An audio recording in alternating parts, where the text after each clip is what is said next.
बिस्मिल्लाहिर्रहमानिर्रहीम जी, मैं डॉक्टर इरफान अली आपके खिदमत में एक दफ़ा फिर अपने YouTube channel gardening and farming techniques with doctor Irfan Ali के साथ आपकी खिदमत में हाजिर हूँ। ये एंड ऑफ जनवरी है जी यहाँ पे, और मैं इस वक्त खड़ा हूँ यूनिवर्सिटी रिसर्च फार्म कूट, Pir Mehr Ali Shah arid agriculture university है, ये उसका फार्म है, रिसर्च फार्म है। तो यहाँ पे क्योंकि ये सीज़न चल रहा है प्रूनिंग का, तो आज भी हम जिस क्रॉप के सिलसिले में यहाँ पे खड़े हैं, इसको ये जैसा कि आप भी देख रहे हैं, आड़ू या पीच जो है उसकी प्रूनिंग हमने करनी है और करके बतानी है कि कैसे प्रूनिंग की जाती है। हम आज की वीडियो को भी मुख्तलिफ वीडियोज़ की तरह मुख्तलिफ सेगमेंट्स में डिवाइड करते हैं।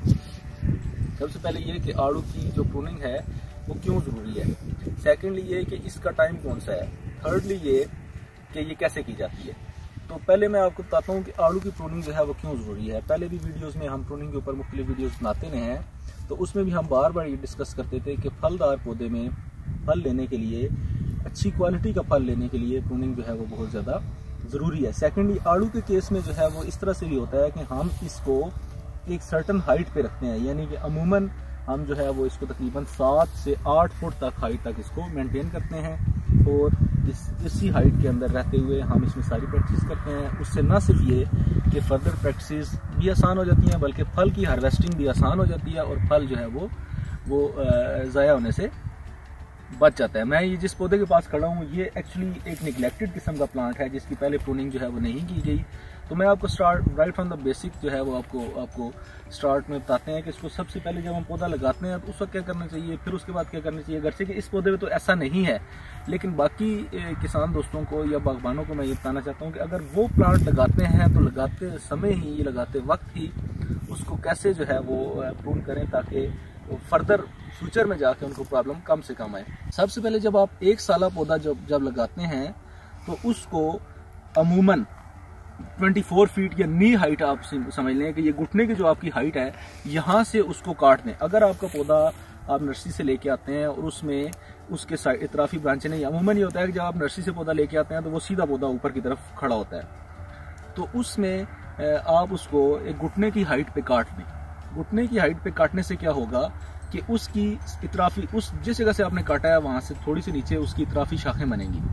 उनमें से आपने 3 या 5 इतराफी शाखें जो है वो सिलेक्ट कर लेनी है जो स्ट्रॉन्ग हो।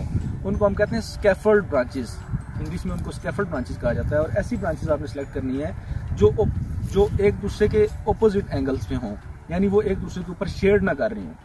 आपने एक मुनासिब फासले पे वो 3 से 5 जो स्कैफोल्ड ब्रांचेस हैं वो आपने रख लेनी है। वो आपकी अगले साल ग्रो करेंगी। उन स्कैफोल्ड को फिर आपने 2-2 फुट पे मजीद काटना है। उस तरह से मजीद वो जो गैप है, ये वाला जो गैप है वो आपका फिल होता जाएगा। और हर साल आपको कैसे प्रूनिंग करनी है वो अब हम आपको करके बताना है। कुछ इसके प्रिंसिपल्स देख लें। सबसे पहले फिर मैं आपको बताता हूँ कि इसकी आड़ू की जो है वो फ्रूटिंग हैबिट सबसे पहले आप देख लें कि वो किस शाख के ऊपर फ्रूट करता है। इसमें आड़ू जो है वो जो आपकी 1 साल पुरानी शाख होती है, जो ये छोटी शाखें होती हैं, जो बिल्कुल स्ट्रेट अप नहीं होती बल्कि हल्की सी एंगल्ड होती हैं, आप ये देखें उनके ऊपर ये 1 साल, अगर आप फोकस करें तो ये जो 1 साल पुरानी शाखें हैं, ये रेड कलर की आपको नजर आ रही हैं, ये आपकी फ्रूटिंग वुड्स हैं जिनके ऊपर आड़ू फल देता है। 1 साल पुरानी शाख जिनके ऊपर आड़ू फल करता है। अब हम इसके प्रूनिंग का स्टार्ट लेते हैं। तो सबसे पहले आपने वो चीज़ देखनी है कि जो शाखें बिल्कुल सीधी ऊपर जा रही हैं, वो आपने काटनी है। फॉर एग्जांपल अगर आप यहाँ पे देखें, इस तरफ आए, अगर आप ये वाली शाख जो है वो बिल्कुल ऊपर जा रही है, इसको काटें। ये शाख जो है ये देखें बिल्कुल सीधी ऊपर जा रही है, इसको काट दीजिए। बिल्कुल काटने से पहले आपके जो टूल्स हैं वो बहुत ज़्यादा अच्छे होने चाहिए, बहुत ज़्यादा शार्प होने चाहिए, ताकि एक क्लीन कट हो। अच्छा, उसके अलावा ये शाख भी और ये शाख भी देखें, अगर आप नोट करें तो ये बिल्कुल सीधी ऊपर जा रही है, इसको भी कट करेंगे। ये शाख भी आप कट करें। अच्छा जी, इसी तरह से बाकी पौधे में फिरें और चेक करें, जो सीधी ऊपर शाखें जा रही हैं उनको काटें।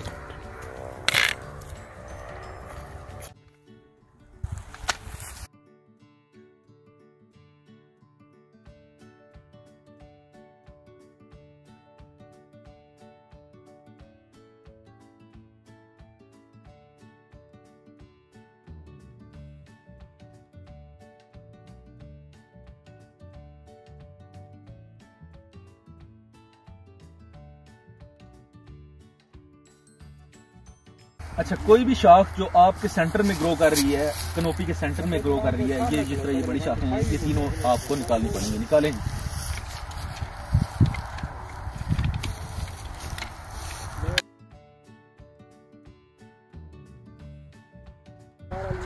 आपके टूल्स जो है वो बहुत अच्छे होने चाहिए ताकि किसी तरह से भी आड़ू जो है गैर जरूरी तौर पे जख्मी ना हो।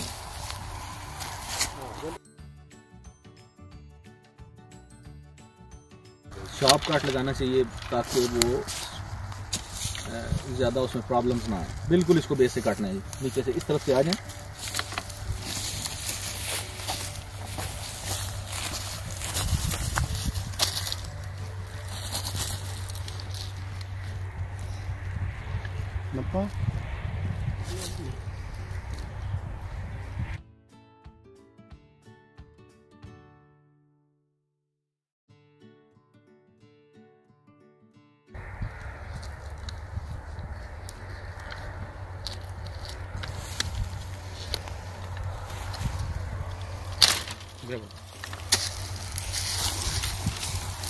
ये आपकी शाखें क्लीन हो गई हैं। अब नेक्स्ट स्टेप जो है वो आपने, अगर आप ये नोट करें तो कुछ शाखें इसमें डिजीज्ड और ब्रोकन ब्रांचेज हैं, यानी टूटी हुई शाखें और बीमार शाखें। तो ये है, इसको भी बिल्कुल बेस से काटेंगे। और भी उस तरफ वो शाख अगर आप जाकर देखें, जो बीमार शाखें हैं, सूखी हुई शाखें हैं, उनको बिल्कुल आप खत्म कर दें।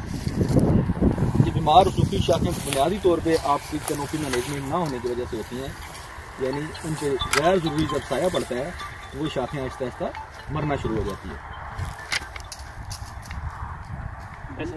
अच्छा जी, अब नेक्स्ट में हम इसको देखें, जो शाखें आपस में इंटरमिंगल हो रही हैं, यानी कि एक दूसरे के ऊपर चढ़ रही हैं, वो शाखें हमने काटनी है। मिसाल के तौर पे ये शाख उधर से काट दें, वो शाख, ये पक्की शाख काटनी है, ये वाली। हाँ जी, इधर से काट दें ताकि ये एक दूसरे के ऊपर इंटरमिंगल ना हो सके और छतरी खुल जाए, यानी एक दूसरे के साथ गुंजल ना हो सके। अब अगला स्टेप जो है, ये बीमार शाखें भी काट चुके हम, ये इस तरह भी कुछ बीमार शाखें हैं, ये इनको भी काटें आप। इसके लिए छोटा कटर ले लें अगर आपको ज़्यादा अच्छा है।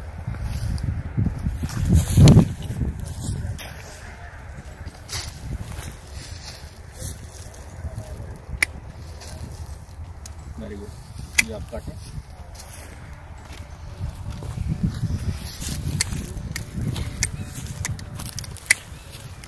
बीमार शाखें जो हैं वो कट चुकी हैं।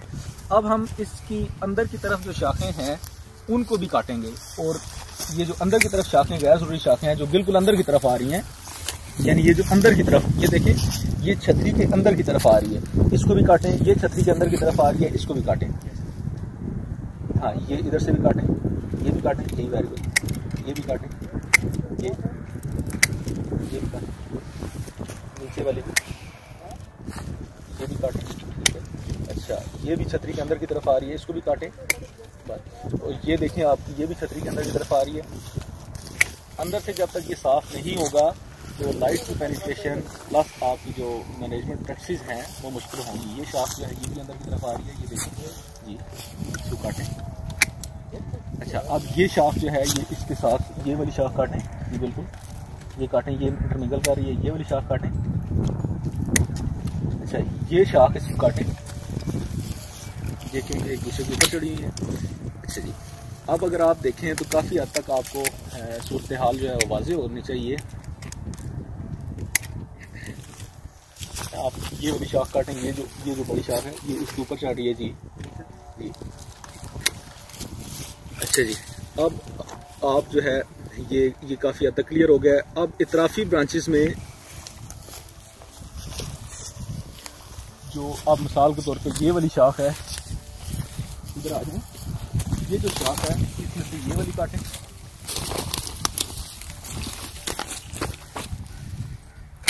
और इसको इधर से काट दें। अब ये अगले साल मजीद ऐसे होके तो ये मजीद ओपन कर देगी इसको, ठीक है। अब कुछ शाखें ऐसी होंगी जो कि ये अभी भी डेड ब्रांचेस में है, ये काटें। अच्छा, अब अगला स्टेप ये करना है हमने कि ये जो हमारे पास फ्रूटिंग वुड बची है इसकी स्टिफनिंग करने के लिए और अगले साल इससे फ्रूटिंग वुड लेने के लिए, यानी जो बहुत ज़्यादा लंबी शाखें हैं उनको स्टिफ करने के लिए और अगले साल इससे फ्रूटिंग लेने के लिए इनकी टिप्स को हल्का सा क्लिप किया जाता है। बहुत ज़्यादा जो लंबी शाखें हैं उनकी टिप्स को हल्का सा क्लिप करेंगे। यहाँ से आपको काफ़ी हद तक बर्ड्स की स्वेलिंग जो है वो नज़र आ रही होगी, तो उसको जाके ये जो बहुत ज़्यादा लंबी शाखें हैं उनको स्टिफ करेंगे। यहाँ से इसको काटें इधर से,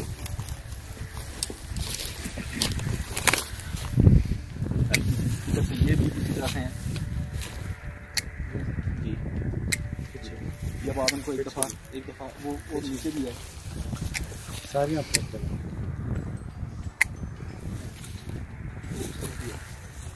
ठीक है, वेरी गुड।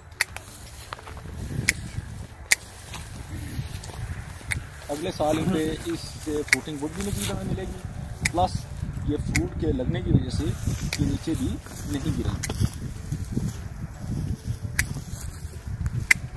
ठीक है,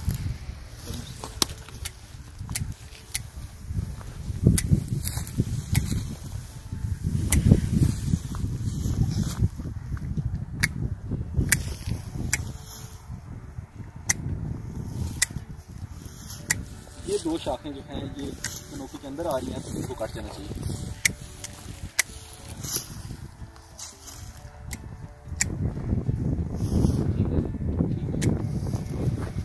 ठीक है, ये तो इसके साथ है, फूल वाले खूबसूरती छोड़ के तो आगे से काटा जाए।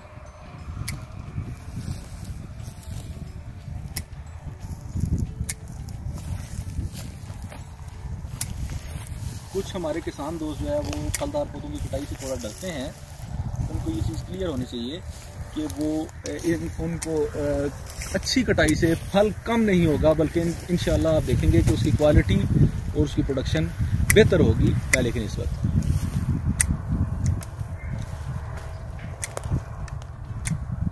ये इस तरफ एक शाख है, अगर आप देखें तो वो क्रॉस कर रही हैं दो शाखें ऊपर, ये इन बाजुओं में ना, ये बड़ी शाखें, इनमें से एक रख लें, ये बड़ी, ये इस तरफ जो लगी हुई है कैसे?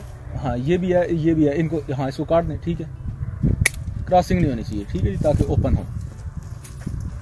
ठीक है, अब अगर आप इसका व्यू एक लें जी कि प्रूनिंग के बाद जो हमने जो किया है उसकी क्या कंडीशन है।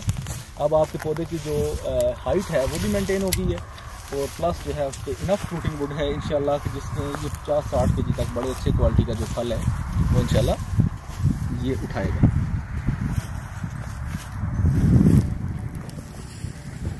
आखिर में जो एक चीज़ डिस्कस करने वाली है वो ये कि देखें आलू जो है वो क्योंकि इसकी काफ़ी बहुत ग्रोथ हो जाती है, तो बेहतर ये है कि इसके ऊपर ये जो कट्स हैं हमारे बड़े कट्स, अगर आप इनको फोकस करें तो ये बड़े कट्स के ऊपर जो पेस्ट है, बॉडियो पेस्ट, वो उसका लेप आप ज़रूर करें ताकि इसमें बैक्टीरिया वगैरह की ग्रोथ जो है वो ना हो सके। और इस प्रूनिंग के बाद इसमें आलू में एक इशू आता है जिसको लीफ कर्ल कहते हैं, टेफ्रीनिया डिफॉर्मेंस उसका एक फंगस है जिसकी वजह से लीफ कर्ल इसमें आता है, स्पेशली वैरायटी हमारी अर्ली ग्रैंड। तो उससे बचने के लिए जब आप आलू की प्रूनिंग कर लें तो लिक्विड लाइम सल्फर का 1 या 2 स्प्रे जो है इसके ऊपर ज़रूर करें, वरना इस कंडीशन में आप इसके ऊपर कॉपर ऑक्सीक्लोराइड भी स्प्रे कर सकते हैं, जिससे काफ़ी हद तक वो बीमारी जो है वो आपकी कंट्रोल में रहेगी। अगर आप इसकी कैनोपी का ऊपर से व्यू लेंगे तो आप ये देखेंगे बिल्कुल ऊपर से ये खुली है। अगर आप ऊपर से व्यू लेते हैं तो आप ये देखें कि ये बिल्कुल ओपन है, इसमें कोई भी इस तरह का मसला नहीं है कि लाइट इसमें पेनिट्रेट ना कर सके। और सेकेंडली ये देखें बिल्कुल आपकी अप्रोच में है, जहाँ कहीं भी फ्रूट आता है तो आप उसे बड़ी आसानी से पिक कर सकते हैं। बहुत शुक्रिया।